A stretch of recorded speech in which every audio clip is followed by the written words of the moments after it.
Dağlar uca, mənim günüm qaradı. Sözüm çoxdu, inan qəlbim yaradı.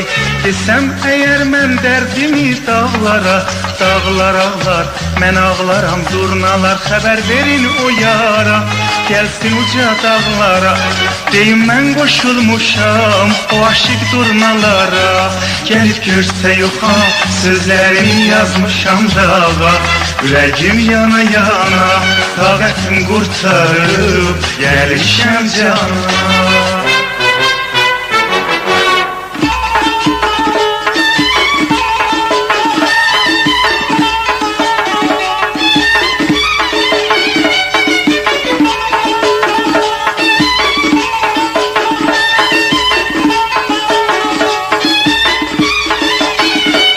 Aşıqəm günahım, nə bir Allah.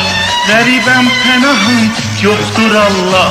Xəbər verin o yara, gəlsin uca dağlara. Deyim mən qoşulmuşam o aşıq durnalara.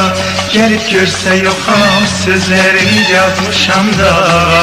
Ürəyim yana yana, taqətim qurtarıb gəlmişəm cana.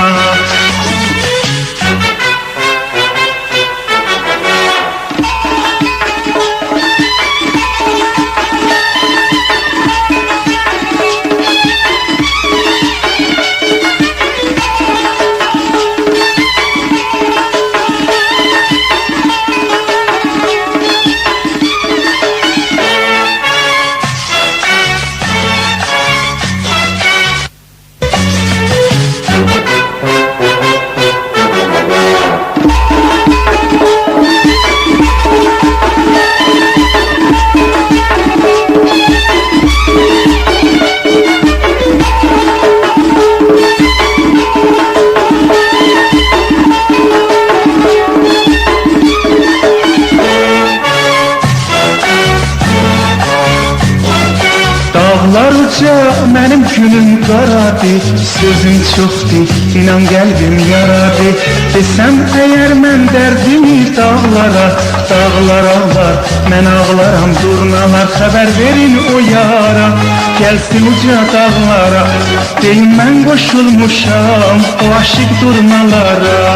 Gəlib görsə yoxa, sözlərimi yazmışam dağa. Ürəyim yana yana, taqətim qurtarıb gəlişəm cana.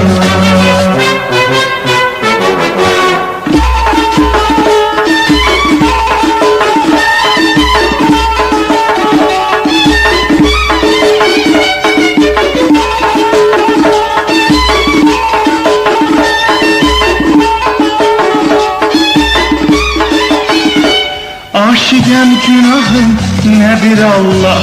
Qəribəm pənahım, yoxdur Allah. Xəbər verin o yara, gəlsin uca dağlara. Deyim mən qoşulmuşam o aşıq durnalara. Gəlib görsə yoxam, sözlərimi yazmışam dağa. Ürəyim yana yana, taqətim qurtarıb gəlmişəm cana. Gəlib görsə yoxam, sözlərimi yazmışam dağa. Ürəyim yana yana, taqətim qurtarıb gəlmişəm cana. Gəlib görsə yoxam, sözlərimi yazmışam dağa. Ürəyim yana yana, taqətim qurtarıb gəlmişəm cana. Gəlib görsə yoxam, sözlərimi yazmışam dağa.